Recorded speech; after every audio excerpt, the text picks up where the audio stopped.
Welcome back. It is yours truly, Nick, a Movie AV Impulse, and today I'm going to bring light into the Shudder app.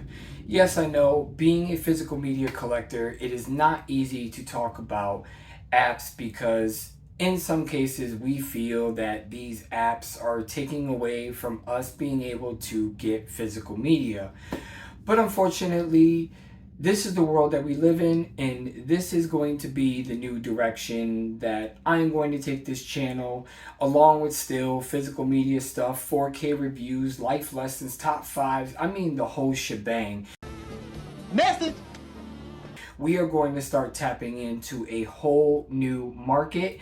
And to start that off, let's talk about VHS 85. I'm going to give you a little bit of inside scoop on it. I got a little bit of a confession to make. I love this franchise. It is still going strong, while not all of them are the greatest of all time. And yes, these found footage anthology movies are a little cheesy at times. This one actually took me by surprise. For the rest of this video, just to kind of get that feel of it, I'm going to put a VHS filter on it because I can. So without any further ado, let's get into the intro.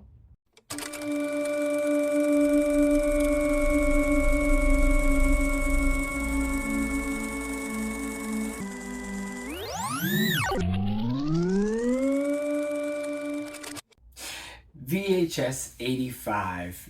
Now, I'll try my best not to throw spoilers in there, but if I do, I will flash a little spoiler alert before I actually get to that point.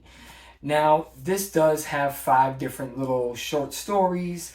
And let me just throw in a quick disclaimer. There's actually 6 stories in this anthology of VHS 85.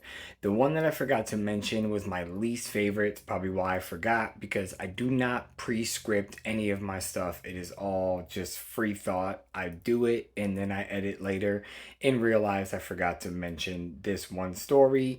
It's basically, they show you like the early days of VR, and the girl comes out, performs on stage, and then it turns into like a devil in the game, demon computer thing.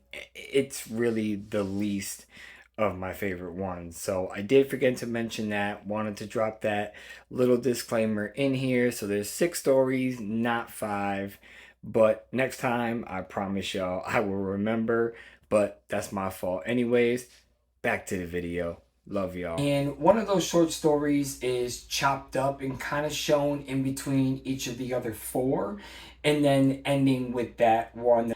But the first one is really fun. I actually enjoyed it. The direction that it takes just kind of comes out of nowhere, but a group of friends is going on a little trip. They've got a boat. They're going to this like lake, this little setting up camp. You know, they're just going to have a good time.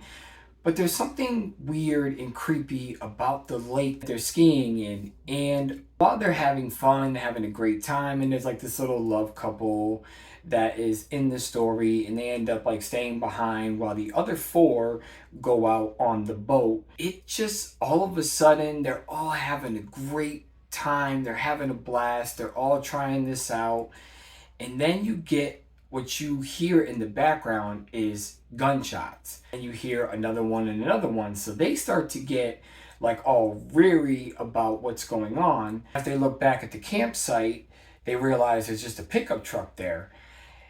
What's crazy about it is all of a sudden you just start hearing gunshots, boom, craziness going on, and everybody's getting shot on the boat. The only friend that didn't go in the water because he never actually got his turn is the one that's actually dead, while everybody else that was in that lake and on that boat, all of a sudden they're just alive. And they have no clue why, and you kind of get this feeling of it's because of the lake, that they were in that water, and there was something in that water that made them pretty much immortal, because they're walking around. One's got his brains blown out, her bottom jaw got shot, and it's just hanging there. And then you got the other girl who got shot. She was skiing on the skis, and you don't even notice that she got shot. You just thought that she was like done with the ride, so she let go of the rope and she actually got shot. They go back to the lake side and they go up on the shore and they're wondering why they're still alive and they don't know where the gunman went. And it just like ends. It's like, wait, what the hell is going on? And then it jumps into that other segment that's kind of chopped up in between all of them, where you get like this mass and it looks like a boy, but like it's not fully formed yet. Really cool looking because you could tell that it's like a blob substance, and these scientists are doing like this documentary on it, and they're showing it different like movies, videos, infomercials on a TV in like a living room setting.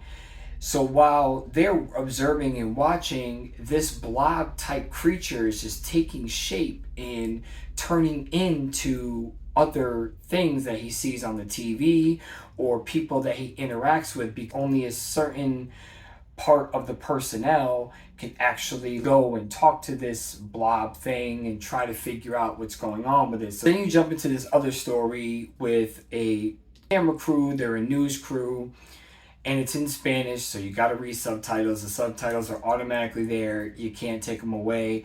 But then this whole natural disaster thing happens, and this big earthquake, and the building that they're in just starts to collapse, and it's absolutely crazy mayhem. A crew comes in to try to save the surviving people, and while they're trying to get out of this building, all of a sudden they end up in like this cave, and all of a sudden this like God starts rising up from the ground and just starts taking them out. And it is weird. And the ending kind of leaves you shocked on what the hell is going on. And you find out, well, I'm not going to spoil it for you, but you should definitely check that one out. But then you jump into this other story of this dysfunctional family, and they're having a family reunion. The girl who is like her turn to do like what the family does, and if you don't know, they just kill people. That's what the family does. It kind of starts to tie into the first story, so that's all I'm going to leave you with that. But that one ends like wicked crazy again, and you come to find out a couple of things, but I don't really want to spoil that, so we'll move on to the next segment. Then you jump into the fourth story before you get to that final fifth one, which you see this cop and he keeps getting these VHS tapes, and these VHS tapes have murders on them.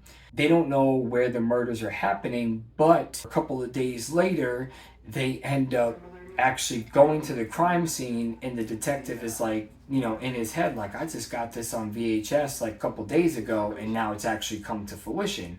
And then he gets another tape, and he tries to figure out where these tapes are coming from. So he narrows it down. The detective captures the boy that's sending him these tapes.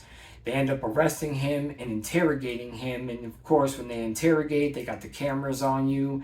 And he explains to the detective, while his father's there, that he has these dreams of these murders, and then it ends up coming true. So it was like a gift that his mom had, and the father just is one of those dads that doesn't want to hear it. He doesn't believe in this stuff and all that stuff. The detective takes the father to the house of the VHS tape, the third VHS tape that they got before the kid put it in the mailbox, and it just really takes a twist and turn because they're trying to figure out why this person is killing, or if it's the boy that's killing them. But then again, how is he seeing into the future? That story takes a really crazy turn. That one happens to be my favorite segment. Then you get into the last story, which is the fifth one, blob thing. The blob thing starts to take shape of that scientist, and that scientist gets weirded out, tries to escape the building,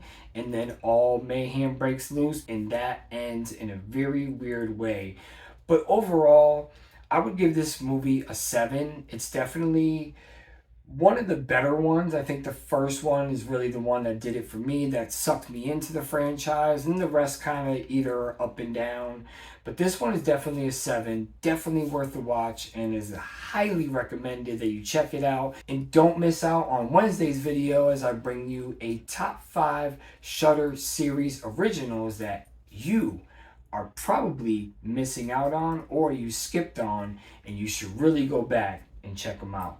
But anyways, thanks. I hope you like the new direction, because we're going to be talking about just about everything to do with movies and TV shows on this channel, whether it's app or physical media, doesn't matter.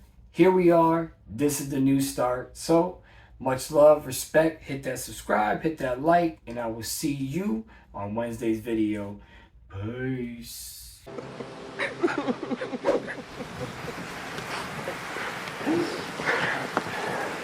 Thank you.